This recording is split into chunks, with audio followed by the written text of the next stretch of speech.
He's a man of strong Christian faith, and he is appalled by the allegations. And I suspect now that he's, as it were, banished to the sort of open prison somewhere on the Sandringham estate. This is the story of a man who once moved through the highest royal circles in Britain, and how a brand new memoir from Princess Diana's former butler is now pulling back the curtain on years of jaw-dropping, entitled behavior that many never saw coming. What looked flawless and polished in public may have been something very different behind palace doors. Even Queen Elizabeth will be sensing the need to give duty of care. This man is a broken, finished man at best. I would strongly believe that he would very much like him to testify, but knows that to stand up and say that is a hiding to the second, known across the world for her steady calm and quiet authority, reportedly found it difficult at times to manage everything unfolding around her. Paul Burrell spent more than 20 years inside the British royal household, and those memories clearly never left him. He didn't just witness history, he says he lived in the middle of it. He began as a footman to the Queen, learning the strict codes and rituals of royal life from the ground up. Later, he became butler to King Charles III, back when he was still Prince of Wales, placing him right at the center of royal operations. That position gave him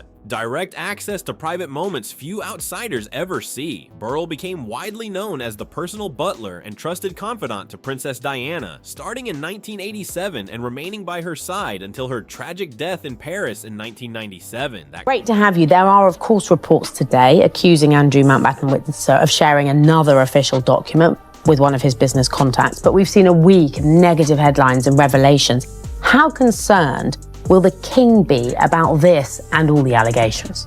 It would be astonishing if he wasn't concerned. Close relationship is one reason his words still carry weight today. His earlier memoir, A Royal Duty, sold more than 2 million copies worldwide, proving that public curiosity about palace life runs deep. Now at 67, he has released another book titled The Royal Insider, My Life with the Queen, the King, and Princess Diana, published in January 2026 by Hachette Mobius. In it, he raises serious allegations about Andrew Mountbatten Windsor, claims presented as his personal account of what he says he witnessed over the years. Appalled by the allegations, and of course affected in his role as monarch as well, because the headlines are all about this, which, you know, no institution wants that, and he is trying to do and is doing an extraordinary job in his role as head of state. Some readers may find these details difficult to ignore, especially because Burrell insists the behavior he describes was not rare, but repeated. He explains his experiences directly, saying, "I had lots of interactions with Andrew over the years. I saw his pomposity firsthand. He would tell people to F off, get out of here, F off," which was obscene. People have to remember when they just think of him or Andrew, what is in his mind. Look at he and the Queen. Their constant concern about those women who've been sexually violated, those who've been ill-treated. The Queen was, I think, just yesterday doing. Really the way he treated people. I remember the staff revolting because they were kept up late at night. Those words, left exactly as he tells them, paint a sharp picture of tension inside the palace walls. These statements reflect Burrell's personal perspective, and they remain part of ongoing public discussion. The mention of late nights might sound small at first, but he connects it to a wider pattern in his book. According to him, details like that reveal a deeper culture of privilege and— Good question. He took very tough action back in October when he stripped him of his title. He was kicked out of the Royal Lodge at Windsor. He takes that role as the most important part of what he does. But he's a brother. Now, they may not be that close, but he's nonetheless a brother. And I suspect now that he's, as it were, banished. Pressure that staff quietly endured. Burrell claims Andrew hosted dinner gatherings that kept palace employees working until midnight, and he says the situation reportedly became serious enough that Queen Elizabeth II herself stepped in to address it. If accurate, that suggests frustration had reached the highest level of authority. What stands out in Burrell's version of events is his claim that even a direct reprimand from the monarch allegedly failed to create lasting change. He further alleges that after being scolded by his mother, Andrew and Sarah Ferguson refused to allow household staff into their rooms and chose to remain in bed for extended periods. Behavior he describes in his own words as abusing the system entirely. These are his claims, and they add another layer to an already tense picture. Burrell suggests these patterns did not suddenly appear. Instead, he points toward what he believes was a long-standing dynamic. He describes Andrew as someone who grew up feeling protected and rarely challenged. He even suggested that maybe the late queen was partly responsible, saying she never said no to her favorite son. That is his interpretation, and it adds even more controversy to the story. In Burrell's view, timing also mattered. By the time Andrew was born, he argues, the queen had more freedom in her schedule and could focus on motherhood in ways she may not have been able to with Charles and Anne. He believes that difference resulted in extra attention and affection, shaping Andrew's confidence from an early age. Prince Philip, according to Burrell, often acted as a strict gatekeeper within the family, ensuring senior royals followed proper channels before approaching the queen directly. Yet he claims Andrew frequently moved outside those boundaries, creating a dynamic that stood out sharply compared to others around him. That contrast, Burrell suggests, set the tone for years to come. What makes this account even more striking is Burrell's claim that the atmosphere of privilege did not remain limited to one person. Sarah Ferguson, now 66, entered royal life from a far more ordinary background, described by Burrell as a farmer's daughter and the child of a polo manager. He suggests that stepping into that world changed the rhythm of her life overnight and placed her in the middle of expectations few could imagine. He says Andrew told her she could have anything she wanted. No limits, no hesitation. According to Burrell, that promise shaped the lifestyle they built together from day one.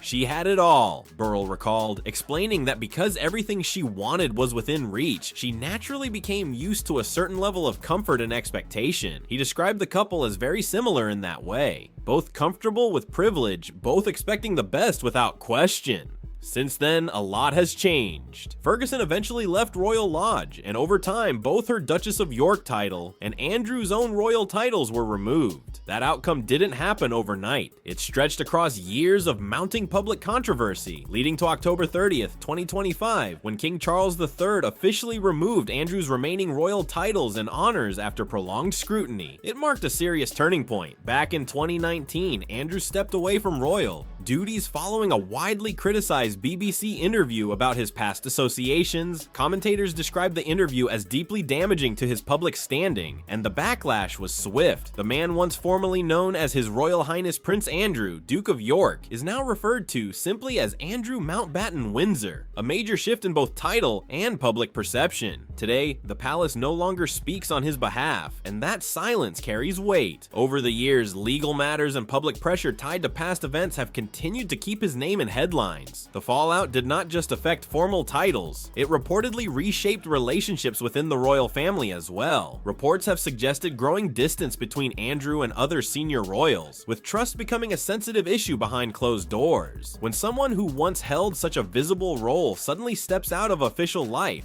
questions follow fast. Financial pressure also entered the conversation after he stepped back from royal duties and lost access to certain institutional support systems. Media coverage intensified as details surfaced about property arrangements, security costs, and the ongoing expenses linked to royal living standards. Even without formal responsibilities, expectations tied to status did not disappear overnight. That created a complicated situation to manage, one where image, money, and history all collided at once. Public perception shifted sharply, and rebuilding a reputation proved far harder than losing one. Once headlines turn negative, they tend to stick, and every new development gets filtered through that same narrative. Observers noted that the palace's limited public defense spoke volumes. Historically, royal institutions often step in to steady the story when possible. In this case, that support appeared restrained, signaling that a firm boundary had been drawn. Burrell's broader message suggests that personality, privilege, and environment combined over decades to shape the situation. He frames it not as a single explosive moment, but as a slow build that eventually reached a breaking point. Whether people agree with him or not, his account adds another layer to a story that continues to unfold in real time. What stands out most is how fast status can shift once public trust begins to crack. For decades, Andrew moved through life with the confidence that comes from royal protection. But when controversy took center stage, that shield seemed to weaken in ways few expected. The move from senior royal to private citizen was not just symbolic, it changed everyday reality in visible ways. There were also reports of tension surrounding living arrangements, particularly at Royal Lodge, the large property linked to his former role. Questions about who would cover maintenance, security, and long-term financial responsibilities became part of the wider public conversation. It highlighted how complex life becomes when titles fade but costs remain. At the same time, expectations do not vanish just because positions change. Situations like this rarely come with easy fixes, especially when family ties, finances, and public image are all intertwined. The royal institution itself had to consider its broader reputation, and that meant creating distance where necessary. Observers pointed out that modern monarchy relies heavily on public approval, and controversy surrounding one member can ripple outward to everyone else connected to the crown. That kind of pressure likely shaped decisions behind closed doors, even if the full story was never shared with the public. Burrell's account paints a picture of a man raised in deep privilege, surrounded by systems that rarely push back until much later in life. Whether readers see his words as sharp insight or personal opinion, the bigger theme is clear. Power, family loyalty, and personal choices can collide hard, and the consequences can last for decades. As more details continue to surface, public curiosity about what truly happened behind palace walls refuses to cool down. The situation took another serious turn when the Metropolitan Police confirmed they were reviewing information connected to Andrew after an email came to light. That message allegedly showed him asking his police bodyguard in 2011 to obtain personal details about his accuser, Virginia Giuffre, including her social security number and date of birth. There has been no confirmation that any officer acted on that request. Still, the existence of the email alone raised fresh questions and pushed the story right back into headlines. In a separate development, emails reviewed by the BBC suggested Andrew may have shared sensitive material following a 2010 Southeast Asia trade trip. Those documents were reportedly among millions of files released by the United States Department of Justice, adding yet another layer of scrutiny to events already under heavy examination. Andrew has consistently denied all allegations made by Giuffre and has maintained that position for years as legal matters and public debate continued. When asked about Burrell's latest book, the palace issued a short response: "We don't comment on such books." That brief line may have been simple, but to many observers it signaled distance without directly addressing the claims. On a more everyday level, reports have suggested changes in how staff interact with Andrew at his current residence. A report in The Sun claimed that a growing number of palace staff members chose not to work for him, with one anonymous source stating they were told they were under no obligation to do so if they felt uncomfortable. "There's already quite a list saying no thanks," the source said, adding that there was a lot of disquiet and that he is now viewed as the total pariah.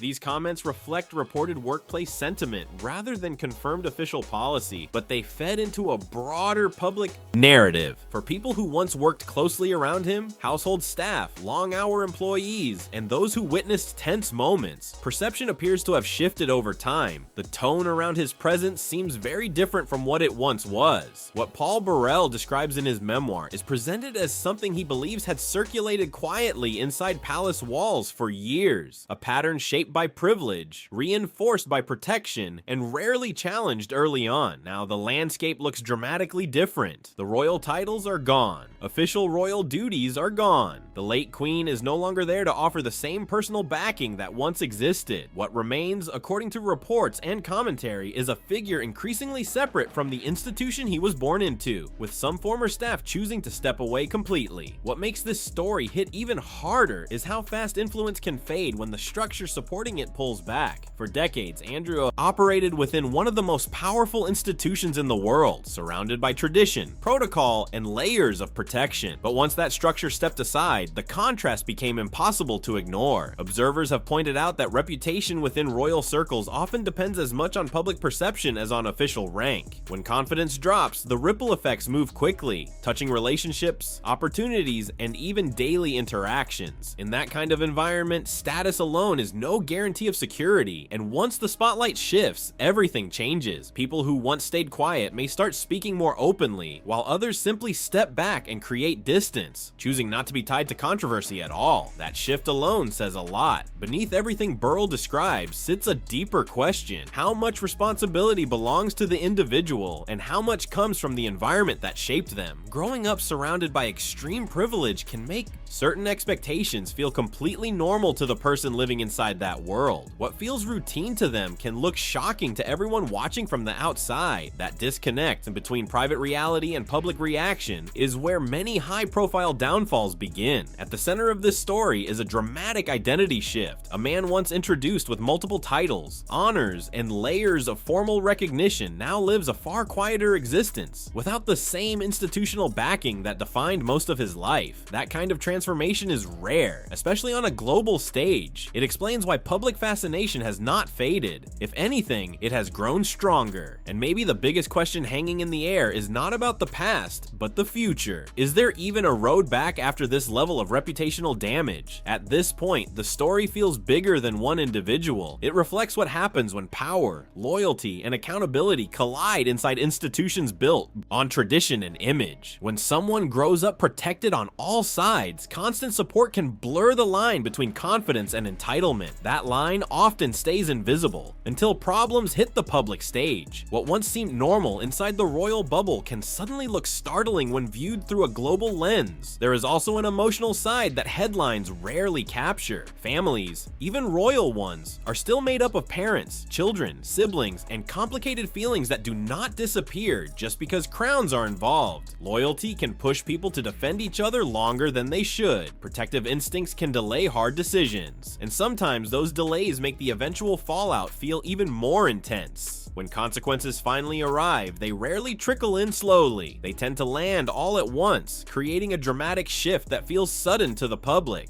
even if it has been building quietly for years behind palace doors. Burrell's perspective feeds into a broader debate about how environments shape behavior over time. Systems designed to protect status can sometimes limit personal growth if boundaries are rarely enforced early on. When someone spends decades shielded from sharp criticism, accountability later in life can feel overwhelming, especially when it unfolds under relentless global attention. That kind of pressure can reshape how a person reacts, responds, and even sees themselves. Identity plays a huge role in this story too. For most of his life, Andrew's sense of self was closely linked to royal titles, ceremonial duties, and institutional support. When those elements disappear, the impact is not just public, it becomes deeply personal. Losing status on such a visible platform is unusual, and adjusting to that reality can be challenging both practically and psychologically. Public expectations have also changed. Modern audiences demand transparency, responsibility, and clear accountability from public figures, especially those tied to historic institutions. The rules are different now. Silence or carefully measured responses may protect an organization, but they can also leave an individual facing public judgment largely alone. That contrast between past privilege and present isolation is powerful. It shows how quickly structures can shift when public trust breaks down. Once confidence is damaged on a global stage, rebuilding it becomes an uphill battle that requires more than time. Every new report, every interview, every memoir adds another layer to a story that continues to shape perception. Each piece builds on the last, keeping the narrative alive and evolving. Whether history eventually views this chapter with sympathy, criticism, or a mix of both, the impact has already reshaped reputations, relationships, and legacies in lasting ways. And the biggest unanswered question still lingers: is redemption even possible after a fall this visible? Can trust be rebuilt once it fractures in front of the entire world? That uncertainty is what keeps people watching, debating, and dissecting every new development. If you've made it this far, you already know this isn't just royal gossip. It's a case study in power, protection, and consequences colliding in real time. Drop your thoughts in the comments. If this breakdown gave you a new angle, hit subscribe and stay locked in for more deep dives like this. And don't forget to like and share, because this story is far from over.